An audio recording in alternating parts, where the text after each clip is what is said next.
and Dick walk towards the secret entrance to the Batcave. Exterior, Stirk's hideout, night. Stirk's hideout is under the bridge to Gotham City. It is a dark lair, looking not unlike many of the other shacks around this lower section of the city. The truck pulls up and Stirk and the Scarecrow step out. All right, let's get these loaded and ready for when your god returns to you. The Scarecrows comply. Stirk watches them work. Suddenly, there's a tap on Stirk's shoulder. Stirk quickly turns around and reaches for his gun. Harley Quinn is standing in front of him. She smiles. Now that won't be necessary. Who are you?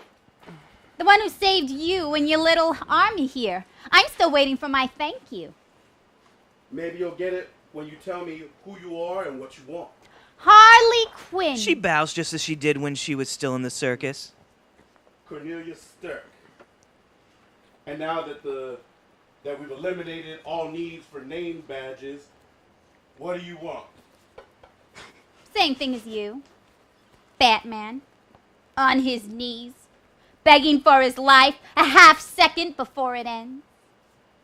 How poetic. But first, before that happens, I want something taken from him. Something very important. I'm sure you're up to the task. Honey, if this is about hotwiring the Batmobile, I'm far beyond... It's Harley! And I'm talking bigger than the Batmobile. I'm talking about his tag-along. The bird boy who doesn't seem to like you very much. Stirk smiles. Well, by all means, continue. Exterior, Gotham City, night. The Batmobile and the Redbird speed down the streets. Robin turns on its intercom. Where to first? Gotham University. Batman is speaking into his intercom. It's possible that Crane kidnapped Kroll while his men hit the facility. The Batmobile and Redbird drive past an alley. Standing in the alley is Dean Rowland, dressed in a hat and overcoat. He presses a button on his watch. A beeping sound is made. Interior, Crane's classroom. Mayor Kroll has his hands tied behind his back. He is sitting on the desk. Scarecrow is walking around the room. Suddenly, there's a beep on his watch.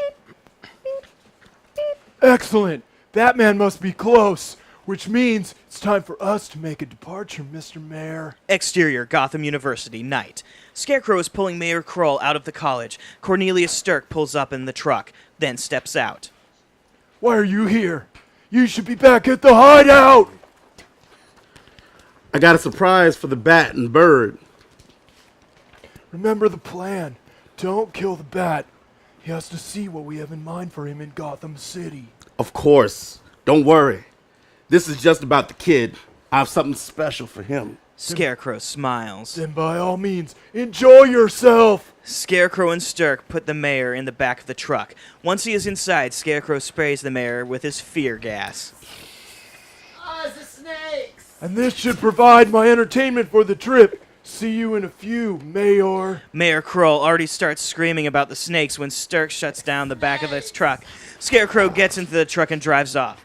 Exterior, Gotham City, night. The Batmobile and Redbird continue towards the college. Batman clicks a button on his intercom and an image of Commissioner Gordon appears. I'm here.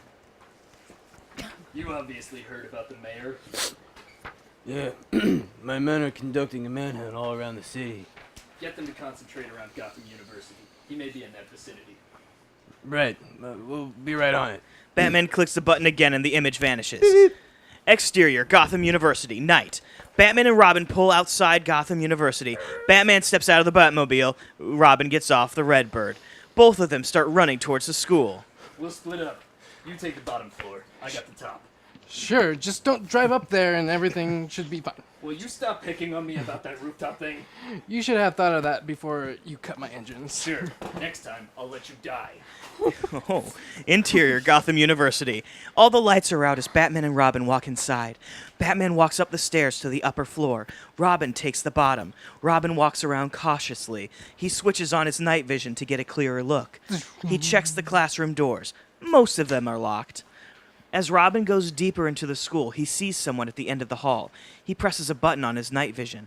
A binocular lens activates on Robin's night vision, and at the end of the hall is Harley Quinn. She is doing cartwheels. When she is done, she stops and turns around. She sees Robin and smiles.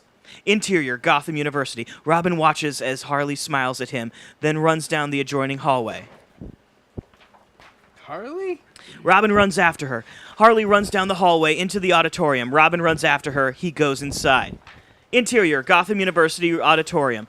The equipment used to hypnotize the students is still in boxes in the auditorium. The lights are out. Robin walks inside. He looks around the room for Harley, but she is nowhere to be found. Suddenly, the lights turn on. The light stabs into Robin's eyes. Robin lets out a scream of pain and drops to his knees as he struggles to turn off his night vision. Finally, when Robin has his sight back, he looks up and sees Batman standing before him. Oh, it's you. Yes, it is. What are you doing down here? You said you were checking the top floor. Suddenly, Robin remembers the situation from before. He looks up again. Batman smiles at him. Robin quickly executes a leg sweep on Batman. Batman falls to the ground. Robin jumps up. Give it up, Stirk. I know it's you. Robin pulls out a batarang and prepares to throw it at Batman. Batman gets up off the ground and quickly kicks Robin in the chest. He then reaches behind his back and pulls out a special harpoon gun. He aims it at Robin. Robin takes a few steps back and looks up at Batman. Batman fires the harpoon gun, and the harpoon flies out and strikes Robin in the chest. Robin's body armor prevents it from breaking the skin. Robin looks down at the harpoon and tries to pull it off. Batman presses a button on the gun, and a powerful electric charge comes out. Robin shrieks out in pain as the harpoon gun does its job. Robin drops to his knees as he's being electrocuted. Interior, Gotham University, top floor. Batman hears the sound of Robin screaming. Robin! Interior, Gotham University auditorium. With a shaky grip, Robin holds his batarang and, in a last-ditch effort, throws it. The batarang strikes Batman in the head, and he drops the harpoon gun. Robin smiles for a moment, then drops to the floor. Smoke is seeping from Robin's body. Batman transforms into Cornelius Stirk. Stirk rubs his head and slowly walks over to Robin. He kicks the body once. Robin barely moves. Stirk raises his foot over Robin's head. Every man fears what it may be like in the great beyond. It's time to put your fears to rest, little man. Forever. Suddenly, a batarang flies out and strikes Stirk in the chest. He puts his foot down and takes a few steps back. Batman is standing in the doorway. Stirk smiles at him. Well, well, look who's here. The big bad bat. Only this time he wasn't quick enough to save his little friend. Oh, look at that little face down there, the poor bird. Ain't they always cute when they're asleep? Or are they really asleep? Maybe something's wrong. Stirk pulls out a knife. Maybe we should see what's making him tick. Want to watch? Batman lunges at Stirk and knocks him to the ground. He grabs the hand holding the knife and methodically squeezes it until Stirk lets go. Batman pushes the knife away and then pulls Stirk up and beats him until he's unconscious. Batman lets out a scream of rage as he pummels Stirk. Finally, Stirk is on the ground, beaten into unconsciousness. Batman looks down at him, then back at Robin. Robin is still laying on the ground. He hasn't moved at all. Batman slowly walks to Robin and kneels down before him. He grabs Robin's wrist and checks his pulse. There is still a pulse. Robin is still alive. Batman breathes a sigh of relief. Suddenly, there's a noise in the doorway. Batman looks up and sees Harley Quinn standing there for a moment. She smiles wickedly at Batman, then cartwheels out of sight. Batman stands up and looks at the doorway. Harley is nowhere. Then Batman looks over at the box of equipment. He walks over to the boxes and pulls out one of the helmets. He holds it in his hand for a moment, then pulls it back and then puts it back in the box. Exterior, Gotham University, night. Police cars have pulled up. Officers are patrolling the college. Cornelius Stirk is being led out of the door by 2 police officers. He's in a straitjacket. It's back to Arkham Asylum with you, pal! Back in the car. He's still being led by police officers, still in a straitjacket. For now, my officer friend. For now. The press is swamping Gordon. Camera flashbulbs are flashing in his face. Oh. Is there any word now on the whereabouts of with Mayor Kroll, Commissioner? We have uncovered several leads, and our men have done a wonderful job to find the mayor. Batman steps out the door. He is holding Robin in his arms. Are you really gonna do this? They're holding in his arms. The reporters stop asking Gordon questions and watch Batman slowly moving towards the Batmobile. My God. Batman keeps his gaze ahead as he moves to the Batmobile. He puts Robin in the driver's seat of the Batmobile and presses a few buttons on the console. Batman, what happened to Robin? Batman! Is Robin dead, Batman? I would have been here, Batman. Can you get a statement? No comment. No comment. Gordon runs up to the reporters and photographers. All right, that's enough. Get away from him. Give that young man some air.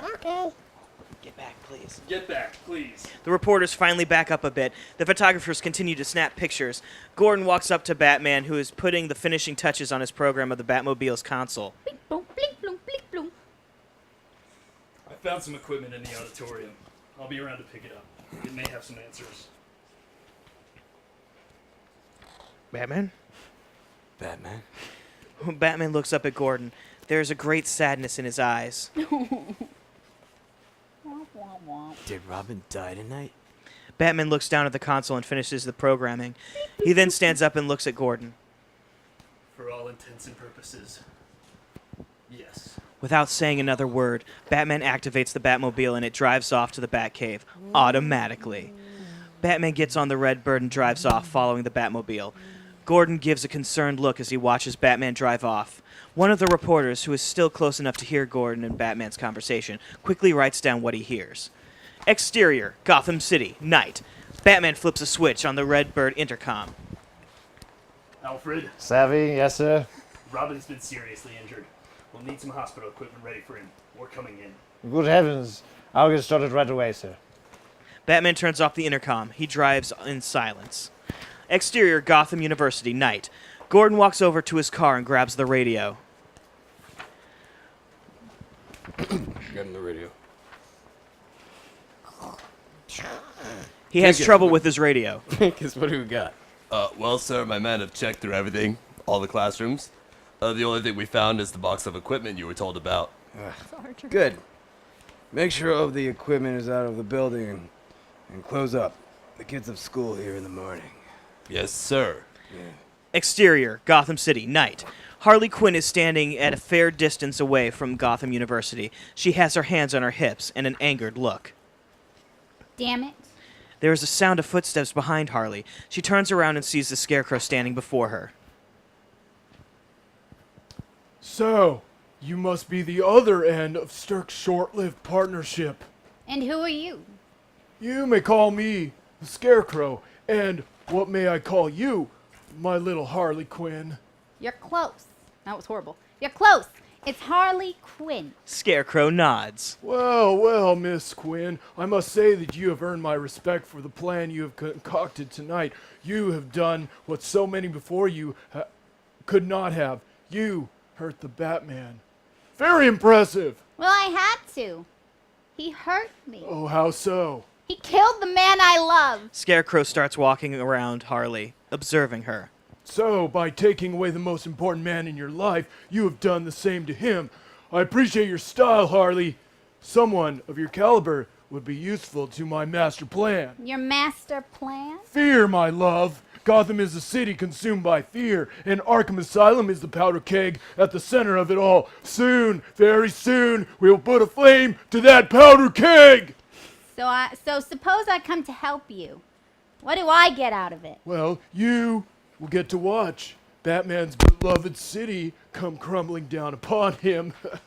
You will see everything he has loved be destroyed. Harley smiles. I like your style, Mr. Scarecrow. But remember this warning, Harley Quinn. I've spent many years in Arkham constructing this plan. If you dare do anything without my approval, you will feel the weight of the Scarecrow's wrath!